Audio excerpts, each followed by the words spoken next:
Anderson heaving one down the sideline, and he's got Cass Allen over the top. Big side, down the sideline. Touchdown.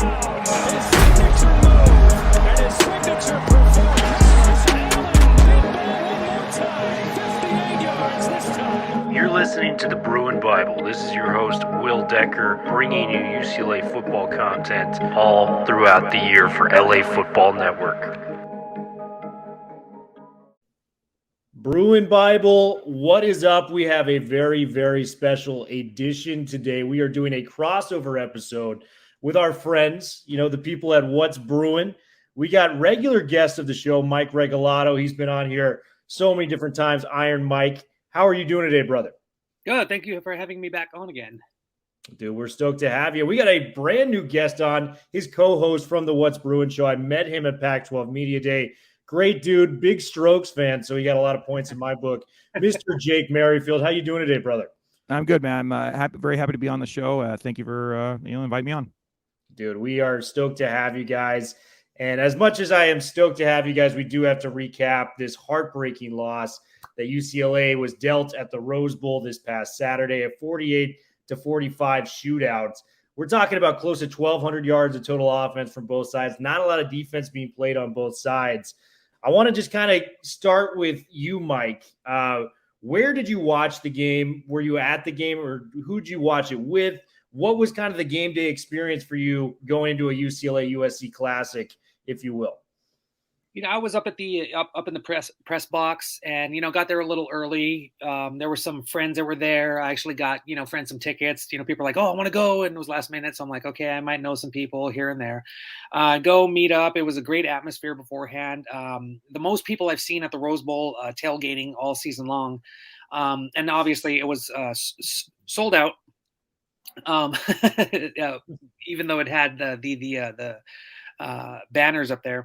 It's the best crowd in years. Harps, yeah. But yeah, best atmosphere, and just aside from the result of for us that covers UCLA, just a great game. I mean, it didn't hit me in the moment, but a lot of people were talking about it afterwards, that this is probably one of the best UCLA USC games ever in the series. It's just unfortunate that, it comes down to, UCLA finally gets a stop, about 1 minute and 12 seconds left. It's possible that DTR can take him down. They were doing it and then let down. So aside from that, just a great atmosphere. It was a really good game. Bummer. Crowd looked electric, to say the least. I was actually tailgating parking lot pregame. We did a live show, and then I watched at a bar and just, sunkenly just drove home, after that, and just was very, very depressed about the loss. Jake, how was your game day experience? Were you at the game yourself? Were you tailgating like LAFB was there? Yeah, I was at the game. I didn't come in until, probably about an hour before kickoff. Normally, I get there minutes before kickoff and just cruise right into the game. But obviously for this, it was going to be crowded. So I got there a little bit earlier. And just like Mike said, it was a great atmosphere. It's the most crowded that place has been in years, since before COVID, really. And it's an SC UCLA game. So if you've ever been to any of those, you know that you're going to get your share of obnoxious fans on both sides. And where we were sitting, we had plenty of obnoxious SC fans. Although one thing I'll say, I was very happy that it was a mostly Bruin crowd. There was a lot more Bruins there than Trojans. There wasn't the half red and half blue that we've seen in years past sometimes. But there were plenty of obnoxious Trojan fans just, anyway. And then there were a few Bruins that had a little bit too much to drink, maybe at your tailgate. I don't know, Will. But they came strolling in, and they were probably in no shape to watch a game, but they were in plenty good shape to start yelling at people. But it was fun, though. I mean, that's a kind of a unique thing about the Crosstown Showdown. So that part of it was a check. Great atmosphere.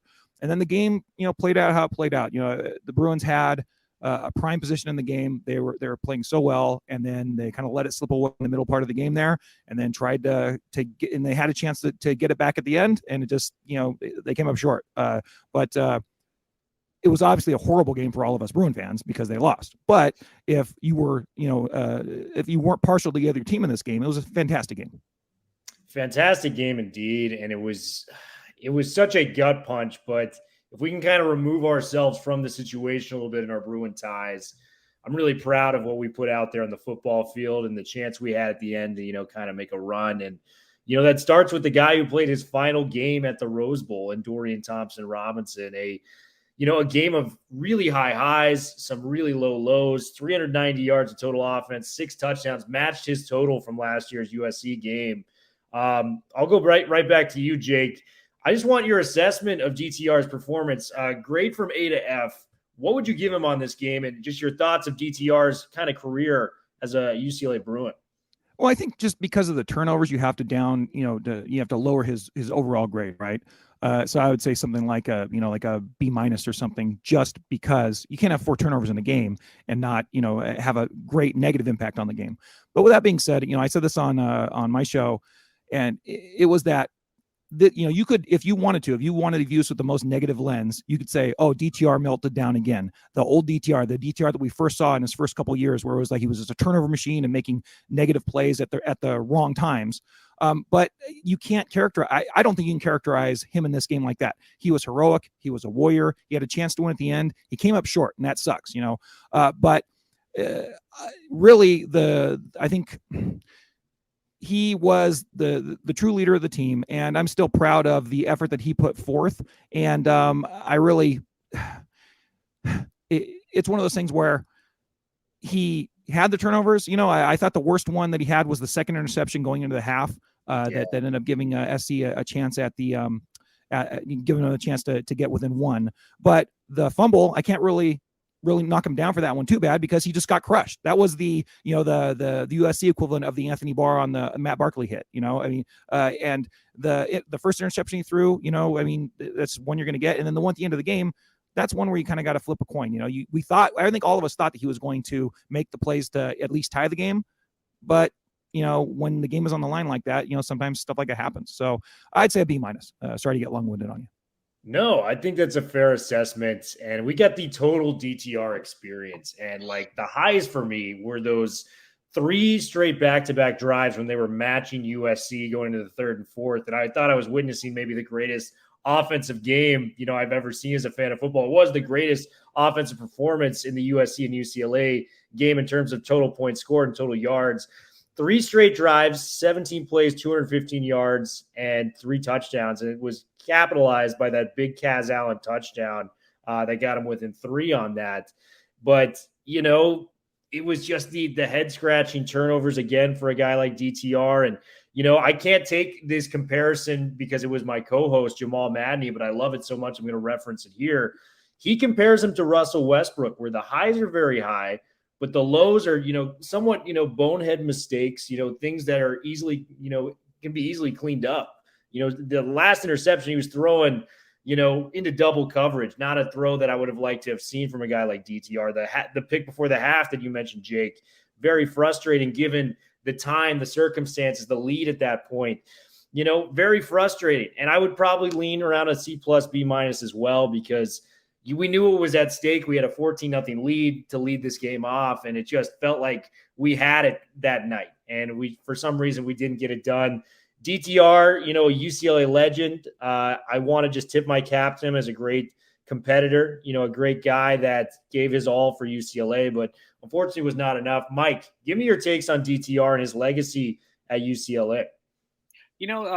Really quickly, you kind of hit on it. It's after the game, I thought this game comprised the best and the worst of DTR as we've seen over the years. Yeah, those turnovers, they just hurt. But then you turn the ball over 4 times and you still put up 45 points. That's pretty ballsy. And that also means that you're playing a defense that's not doing very well. Because like you say, they were just kind of going back and forth like Rocky and Apollo Creed. And I think he accounted for 6 touchdowns in that game. Like just the mettle this kid has, I've joked that I've nicknamed him Resner because the kid is tough as nails, and he is. It's like he smashes his hand on a helmet and he's still throwing balls out there. Now, that can't be an excuse where your hands hurt, so you threw an interception. But the fact that he didn't make that an excuse. He said that that those were on him. It just shows not only the toughness of this kid, but just kind of what a stand-up leader he has been. And it's it's unfortunate, an end of an era. A kid who's been there 5 years has taken his lumps and, goes out successful, but not as successful as they hope. They're out of the Pac-12 contention. They're out of Rose Bowl contention, but they still got 2 more games against Cal. And then however the chips may lie with a whatever bowl they go to. But yeah, it was a very special 5 years to have DTR with UCLA. And she's definitely going to be missed.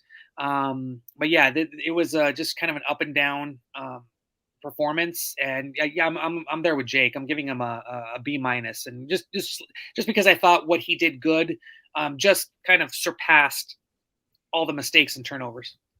Yeah, and just a hell of a performance. 81 yards on the ground, 2 touchdowns, 309 yards passing, 4 touchdowns. Unfortunately, the 3 interceptions we referenced earlier in the fumble. That kind of leads me to my next question. And, coming into that Arizona game, we had such high expectations for this team. Just beat Arizona, beat USC. There's a real chance we go to the Pac-12 championship. Who knows what can happen if we beat the likes of Oregon? We can beat SC. I kind of want a grade on the season thus far. From you, Mr. Mike Regalado, I'll start with you. A to F, it has just been kind of tough these last few weeks. It's kind of knocked it down to a point where I'm looking at this team and just kind of the defensive woes that have really started since the ASU game 3 weeks ago, and just feeling like it's just kind of imploded a little bit. I'm at, a C+ now, given the schedule that we've had, given the circumstances that we've had. What is it for you, Mike? Because I'm a little disappointed in our UCLA Bruins. Yeah, I mean, the offense is still top notch, one of the best in the country. So automatically I give that an A+. But then you look at the defense, and that drags the grade point average down a bit. I would say the defense, I would give them like a D. They've not just, I like to look at the stats, but also just the eyeball test. They were lights out in some games, and some games they just disappeared. The last 2 games, especially that were, very key. The season was on the line, and they, unfortunately couldn't make anything of it. So when you bring those together, and special teams, I think I'm going to go with like a B. Probably a little bit generous, but I just think that they have done really well. All the good, everything good about this season far outweighs everything bad. They're 8-3 right now. 8-3, yeah, 8-3. And it's really bizarre because they're tied for 5th place, and that doesn't say that UCLA is a bad team. I think it actually says how good the Pac-12 has been this year. You can't discount the wins against Washington and Utah, which both are up there in all the rankings. But at the same time, you get beat pretty badly at Oregon. You lose by just 3 points against USC, and that Arizona game, that's a head scratcher. So I'm going to go with a B for the season. B for the season thus far. And I'm going to send it down to our buddy Jake. Jake, give me your grade for the season, and I want to get your take. Do you think the absence of Bill McGovern being ill, I'm not really sure what's going on with him. I don't think anyone within the UCLA program or, covering the UCLA program is aware of totally what's going on with Bill McGovern. Our thoughts and prayers out to him. What is your grade so far in the season? And do you think the defense's collapse is due in large part to Bill McGovern not being a part of the program these past 4 weeks? Yeah, I know I have a little bit of a minority opinion on the defense, but number one, as far as my grade for the season for the Bruins this year, I think it's somewhere around a C+, B-, and that's just because they did have some super high highs. They got into the top 10. They were on the cusp of putting themselves in real contention to go to the playoff, and then just the air was completely let out of the balloon. So I think they went from having just a stellar special singular season to having just another decent season, and unfortunately for the Bruins, the last 20 years, the Bruins in this millennia, they're just not, they haven't had too many of those, right? So I would throw this right in with maybe just under like the best seasons that Mora turned in, and maybe just a little bit above the the 10-2 season where they went and beat Northwestern in the bowl, and that's just because there was some real stakes in the season, and they just came up short. Whereas I look at the 2005 season where they went 10-2 and beat Northwestern, they were always never going to go on to big things in that. They were always just kind of skating along by the skin of their teeth, you know. And then in the Mora years, they didn't really have any real true stakes there, even though they got inside the top 10 in a couple of those years too, but they were always the second or third best team in the Pac-12 behind Oregon or Stanford or whatever combination of those teams there were. This year, they had their chance, and they came up woefully short, it turns out, and it started with the loss to Arizona, and that is just a damn shame. And it turned, like I said, a chance for a very special season into just a okay season. That's a bummer. So C plus, B minus, I would say, as far as like what the season goes, you know, regardless how it turns out now against Cal in whatever bowl game they end up going to. And then as far as the defense goes, guys, I just don't know. I mean, they played Arizona and then they played SC. Arizona has a pretty good offense. We knew that going in. They gave up a little bit more than Arizona typically scores. You know, I think like 3 or 4 more points than I think Arizona averaged, like, you know, maybe 30, 32, and they give up like 34, 35, right, in that game. I can't remember the exact score. The offense only scored 28 points in that goddamn game. I'm sorry. That is not going to get it done, okay? The offense came up short against Arizona, in my opinion. And that was because they were in that weird, like, is this the conference season or is this the non-conference season? What are we doing here? Are we kind of screwing around? We don't have Kaz Allen. We're going to throw horizontally the whole game, and it is not really getting anything done and only put up 28 points.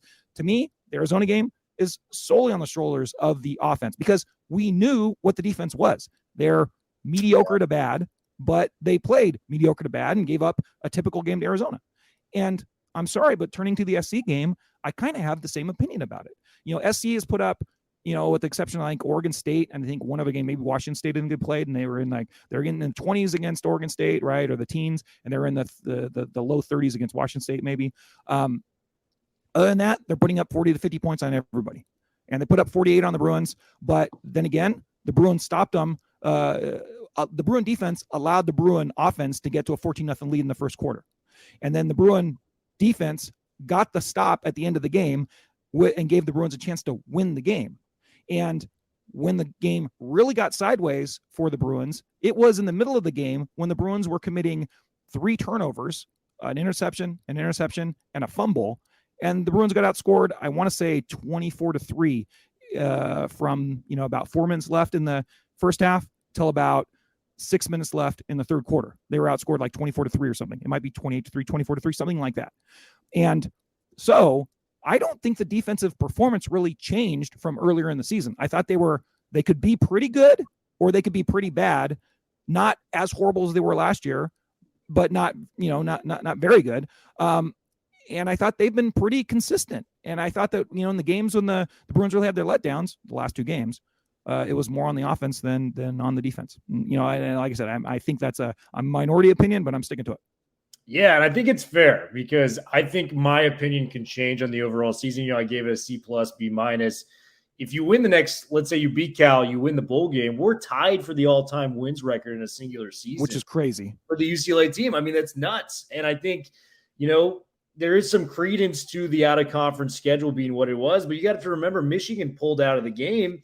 And the South Alabama team we win, I don't know if the rest of the country is following them. They're the first team in the Sun Belt. They're 9-2. This is not a bad football team. They still have a game next week against Old Dominion. They could be 10-2 heading into a bowl game. Could be an 11-win team if they claim their bowl game, championship as well. But I think the issue I have, Jake and Mike, is the defense. And Insanity is doing the same thing over and over again and expecting different results. And under the Chip Kelly era, who I'm a defender of, I think the offenses are fantastic. Us too. You look at the total defense and just the numbers in his time here. You know, 26-28 record now in year 5. Total defense from 2018 to 22, in consecutive numbers. It's 104th, 117th, 73rd, and 74th, and now it's back at 90th. And I'm with you on some of those points. I think the Arizona team, they were a top 10 passing attack when they came in nationally ranked in terms of yards per game. And you took a look at the Jacob Cowings, the T-Max, the Jaden Delores out there making plays. They're a very solid team. And, you know, UCLA did get, to their credit, they got to stop to give DTR the ball at the end of the game with our guy Latu. but it's just defense, no matter what has happened. And we're under the crutch of Jerry Azzinaro for years. Now we have Bill McGovern coming in, and it just has not changed. And, the defensive woes were on display. I know USC is a great offense, 649 yards of total offense. And that's just an absurd number. Jake, are you under the, kind of canopy that is, I'm with Chip Kelly, I want him to be the coach of the future? Or are you on the camp where it's, hey, if this guy doesn't fix the defense by next year, we're going to the Big Ten. This is going to be way more difficult than what the Pac-12 is on paper. What can we do about that? What is your stance on Chip Kelly? Well, I'll tell you what, it's a lot softer than it was, 2 games ago. Before I was like, okay, they've done enough to see how Chip can manage the transition into the Big Ten, let alone next year. That's how I was feeling before they played Arizona and SC. Now, I could really be, convinced of anything. I don't think they're going to get rid of Chip Kelly unless they lose the next 2 games, by ugly scores or whatever. And then you're back at, an 8-win season and all that. But I feel like Kelly's going to be there next year, and we'll get to see what, how he kind of rebuilds this team after this. You're really going to be losing so many guys. But, once again, I'll just state this as far as the defense goes. It is absolutely true that in his first 2 years, that defense was poor, pitiful. It was worse in the conference on pretty much all the metrics. It was, bottom 2, bottom 3 in the conference. And the one I like to look at just right out, just to make it simple, is something like yards per play. 2018, they were 11th in the conference. 2019, they were last in the conference in yards per play, giving up, 6.5, 7 yards per play. But for the last 3 years, the 2020, 21, 22, and I know 2 of those years were with Azzinaro, and then this last year, half with McGovern and half with Clancy Pendergast, they have been middle of the pack as far as most of the defensive statistics, and they have been, a decent bend but don't break sort of defense. And to me, given the type of offense that Kelly plays and the very productive offense he has out there, but also an offense that doesn't use up a lot of time and leaves the defense out there for a long period of time, I thought that UCLA's defense has done a decent job of not giving up big plays, SC game accepted. Obviously, that was the first game they really let loose this year. And I think that the style of defense they're choosing to play is fine if you can manufacture all that offense. Would it be great if they could go out and get, a guy like, like if they could play like the SEC, or they could play, like some Big Ten defense or whatever, more like the SEC, and they'd rather have that defense. But, that's probably not something that's going to happen. And guess what? It doesn't really happen across the Pac-12 at all.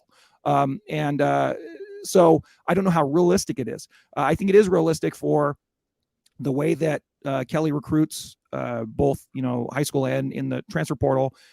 If they can cobble together a mid-range Pac-12 defense, that should be good enough to have a pretty good team, considering that his offense has just been pretty darn good every single year. And I think that's a reasonable goal. And then maybe some year they luck themselves into a top 4 defense or so, and then you really are, cooking with propane at that point, And as far as the transition to the Big Ten, I don't think the Big Ten's ready for the offense that SC and UCLA are going to bring. And so, they can suck on that, and we'll be scoring points where they're sitting there going 3 yards in a cloud of dust. I like the positivity, but before I go to Mike, I just want to push back a little lightly. The secondary has just been the Achilles heel of this team for so long. They rank 117th now in passing yards per game out of 131. So they are allowing these big passing plays coming. And, you go back to the Oregon game, they were 6 of 9 on third, or 6 of 10 on third downs in that game. And then they were 3 of 3 on fourth down conversions. So they could not get the stops when they needed to. So I just think from my perspective, the front 7 may be as good as it's ever been under the Chip Kelly era. We've talked about Liatu Latu.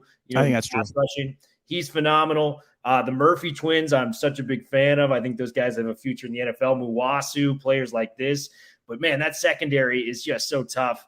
And, for me personally, I just need to see some improvement there. I thought some of the likes of Kirkwood and some of the seniority back there with the Mo Oslings and Blaylocks, we were finally going to get, a decent secondary, a top 60 or 70 secondary. It just hasn't come to fruition. So that's the only area I'd push back on that. Mike, give me your thoughts on the defense for UCLA, because I think this has a chance to really cost Chip his job. And it's crazy we're saying this because he's an offensive genius when it comes down to it. And you've seen the numbers he's been putting up this year.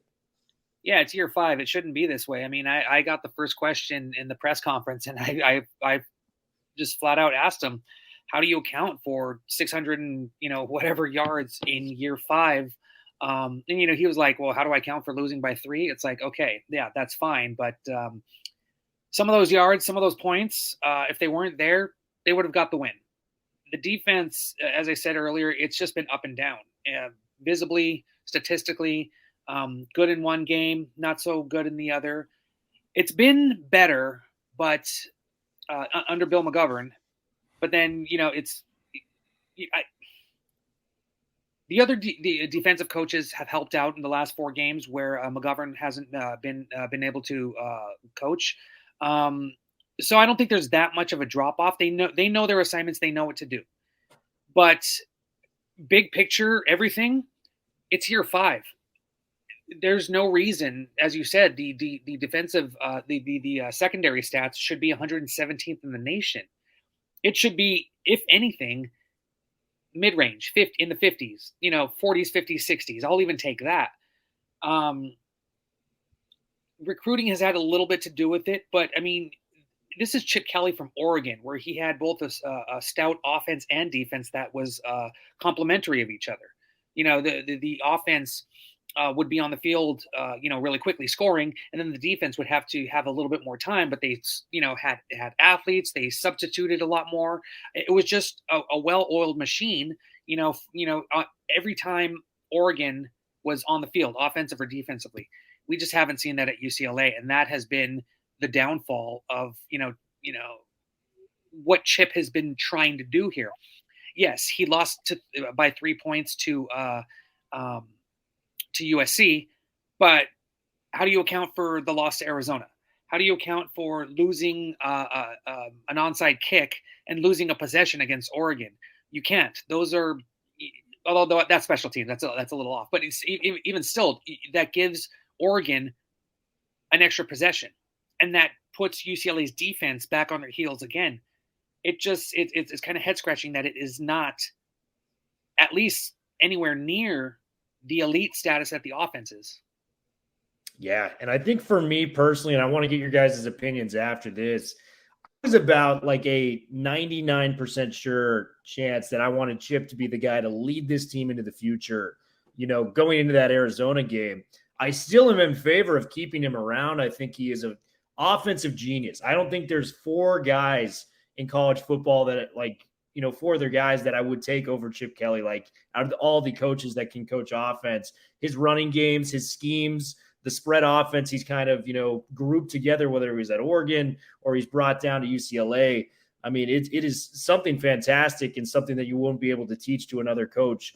But it's just the defensive side of the football that has kind of knocked me down to about 75 to 70% sure chance that, I want Chip to be the guy moving forward after these last 2 losses.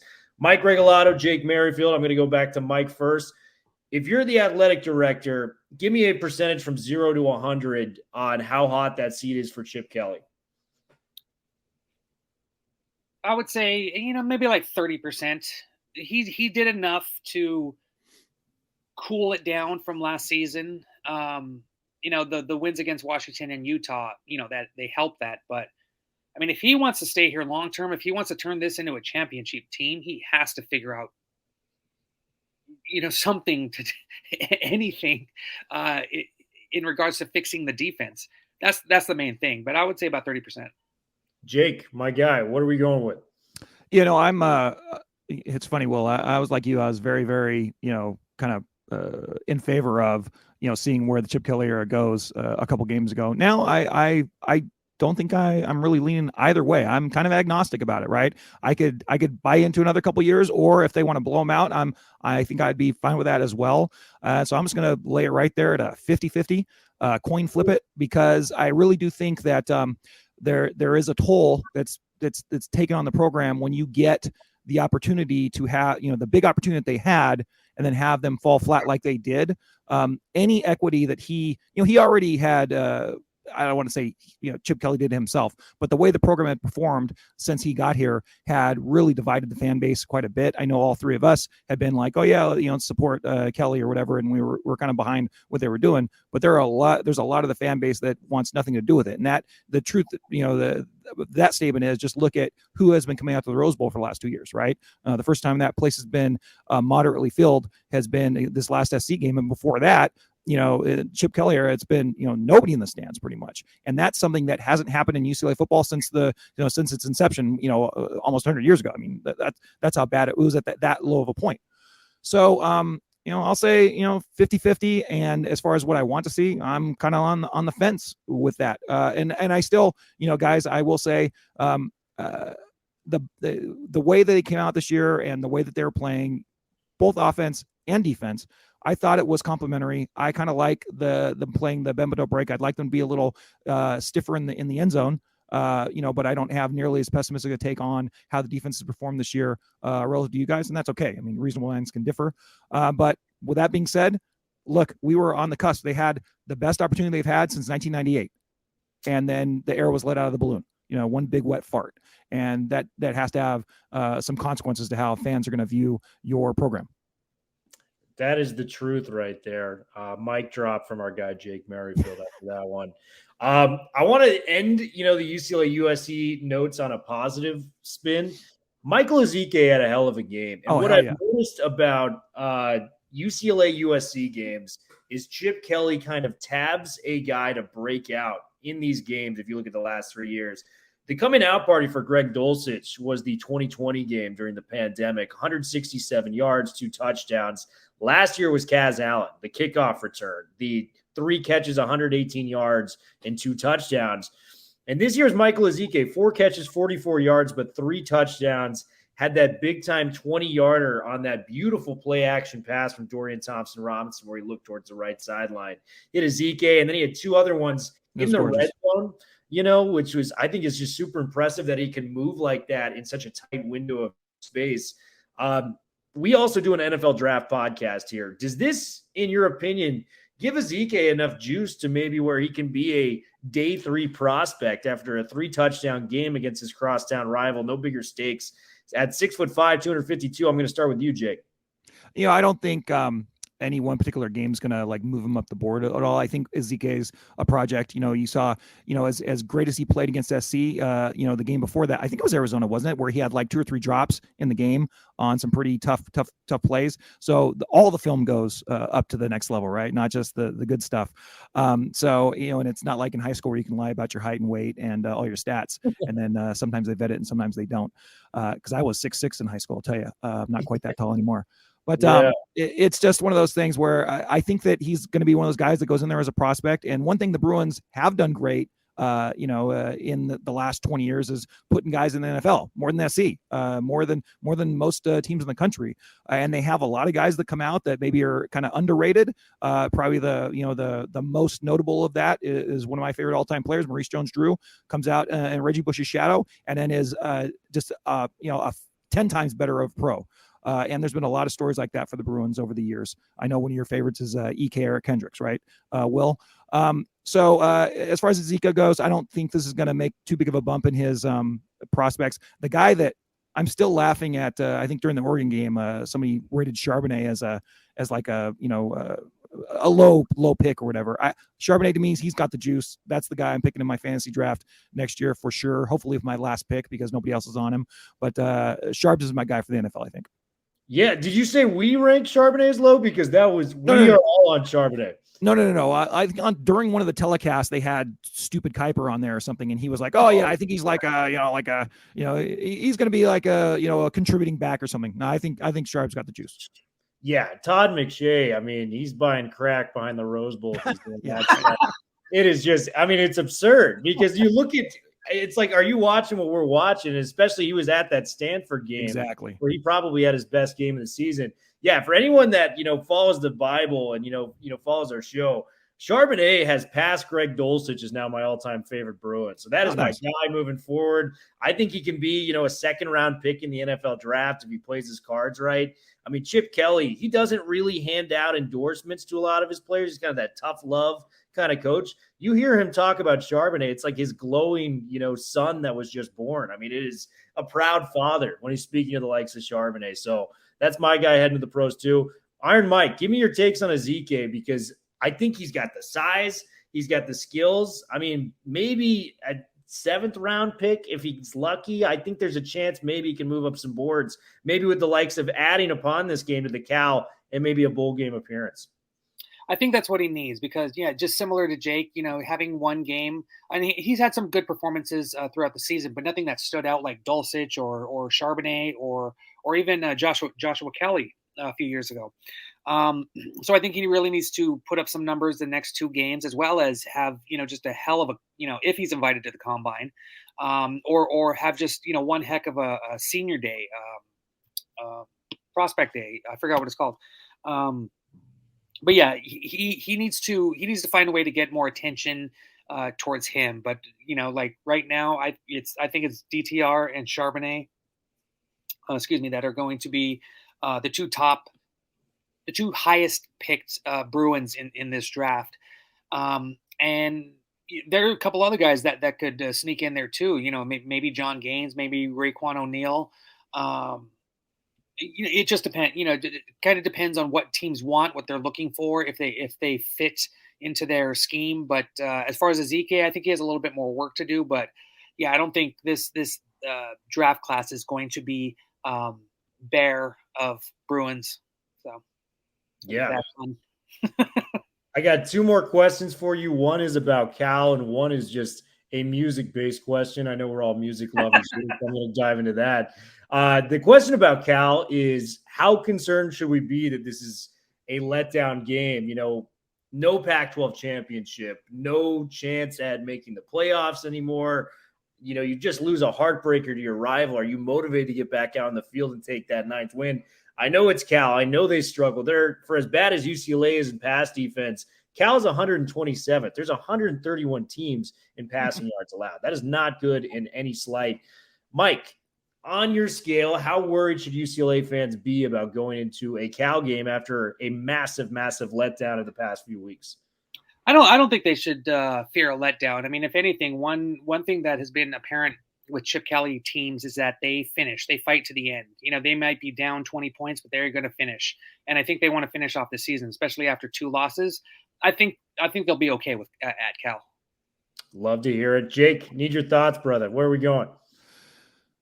Well, number one, I don't know if any Bruin fans are going to be worried or not worried, because I think the apathy set in, and I think there's, it's a good thing it's on a Friday when everybody's got the day off. Otherwise, I don't know if anybody watching the game actually. I know we all will, because we're sycophants. We're in it no matter what.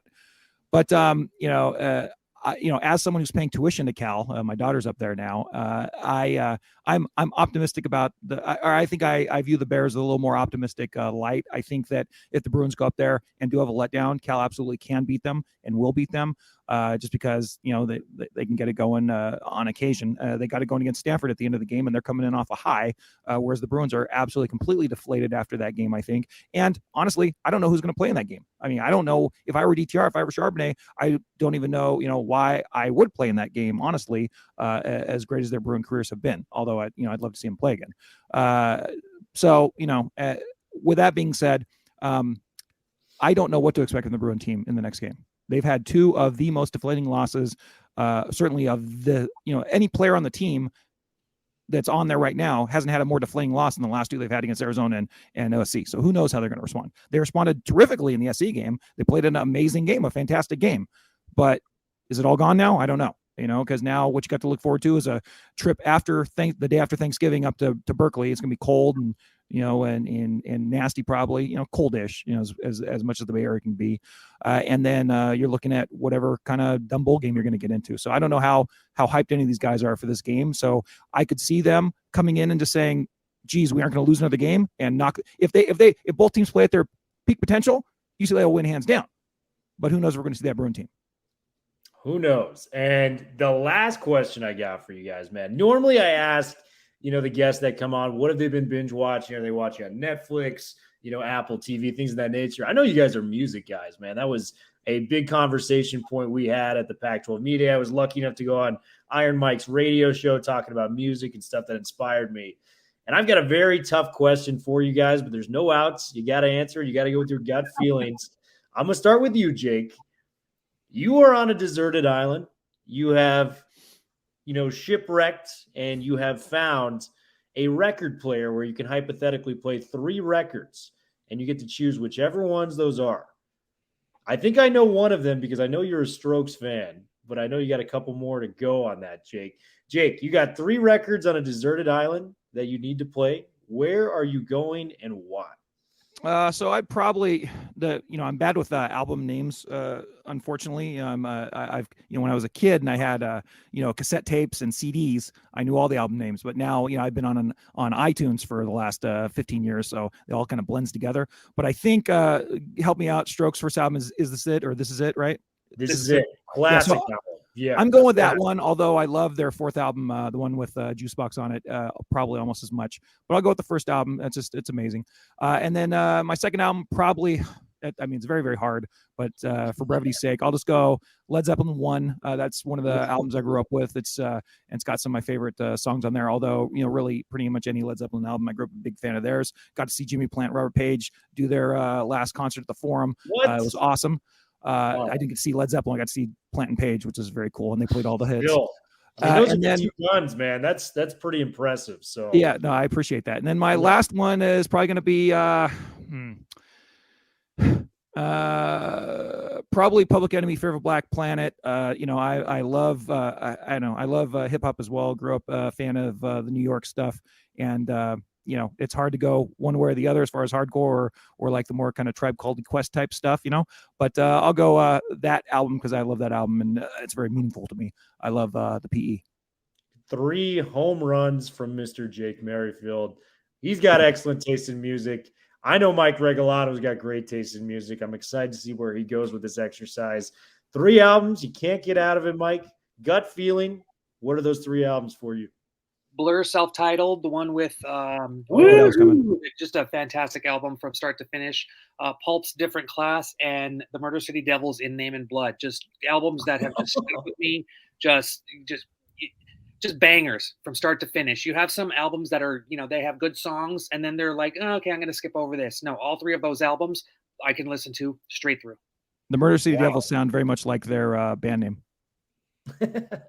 Damon Albarn is a genius, man. So I totally agree with the Blur. Loved his stuff with the Gorillaz moving forward. I actually went to the Elton John concert the other night at Dodger Stadium. Nice. That was fantastic, man. That was a bucket list show for me. So I was very excited to see him. I got 3 albums. Big hip hop guy like Jake. I'm going the Black Album by Jay-Z. It's a big one for me. I'm going Voodoo by D'Angelo. I got to have that like soul music to kind of relax me. And I'm going 40 Ounces to Freedom by Sublime. Sublime. Great vibes. I'm on a beach somewhere, I'm just missing the Corona at that point. So the Sublime lead singer, before he passed, may rest in peace. He actually pulled my wife, then my future wife, onto the stage to save her from a pit at Harry C's in Riverside way back in the day. So yeah, I go way back with Sublime as well. Dude, your wife is the coolest person I know. So that is pretty amazing. Jake, Mike, I can't thank you guys for coming on enough. This was really fun. We got to do this again. The Bruin Bible, What's Bruin podcast crossover. Bruin Bible, we are official.